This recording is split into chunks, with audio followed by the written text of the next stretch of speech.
ہم تو خود دارالعلوم میں ہمارے یہاں انگریزی کا شعبہ ہے، جو طلبہ فارغ ہو جاتے ہیں ہم ان کو اس کے اندر داخل کرتے ہیں۔ کمپیوٹر کا شعبہ ہے، ظاہر ہے کہ کمپیوٹر بھی عام طریقے پر انگریزی ہی میں چلتا ہے۔ ہمیں اس سے ہمارا جو کورس ہے، نصاب تعلیم ہے، جو کتابیں ہیں وہ ہمیں اس کی اجازت نہیں دیتی کہ ہم ان کے ساتھ کسی دوسری چیز کو پڑھیں، اس لیے کہ ہم 6 گھنٹے پڑھاتے ہیں۔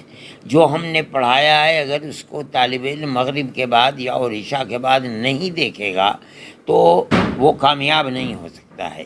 اس لیے ہم نے یہ کہا کہ آپ پڑھنے کے بعد چاہیں انجینئر بنیں، ڈاکٹر بنیں اور ایڈوکیٹ بنیں، جو آپ کا جی چاہے بنیں، لیکن ہمارے یہاں پڑھتے ہوئے آپ جو ہم پڑھاتے ہیں اس کی طرف توجہ نہ دے کر کے کچھ اور پڑھیں۔ دارالعلوم اس کی اجازت نہیں دیتا ہے۔ اسی لیے جو ہم نے انگریزی کا شعبہ طے کیا تھا وہ ہم نے یہ طے کیا تھا کہ ہمارے کورس کو شروع کرنے سے پہلے ہم اس کو 5 سال دیں گے اس کے لیے کہ وہ حفظ قرآن کرتے کرتے، اور بعد میں جو ہمارا 5 سال کا کورس ہے جس میں ہم انگریزی، ہندی، جغرافیہ وغیرہ پڑھاتے ہیں، اس کے اندر ہم اس کو 10ویں پاس کرا دیں گے۔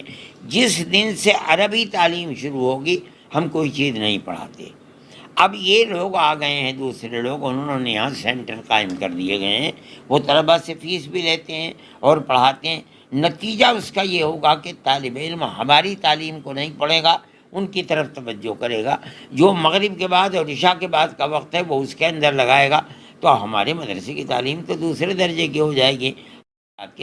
پڑھنے کے بعد جو جی چاہے کرو، ہمارے یہاں داخلہ لے لو، ہم تمہیں انگریزی پڑھائیں گے، یا تم کسی اسکول میں جا کر کے داخلہ لو، لیکن ہمارے یہاں پڑھتے ہوئے ہمارا جو کورس ہے وہ اتنا ٹف ہے کہ اس کے ساتھ کسی دوسرے کورس کو نہیں ادا کیا جا پڑھا جا سکتا۔ بھائی اتنی بات ہے ہماری۔ جس طرح سے میڈیا دکھا رہی ہے اس کو مطلب کہنے کا پرتیبند لگا دیا ہے، نیا فرمان جاری کیا ہے۔ نہیں، نیا فرمان ہمارا ہمیشہ یہی فرمان ہے۔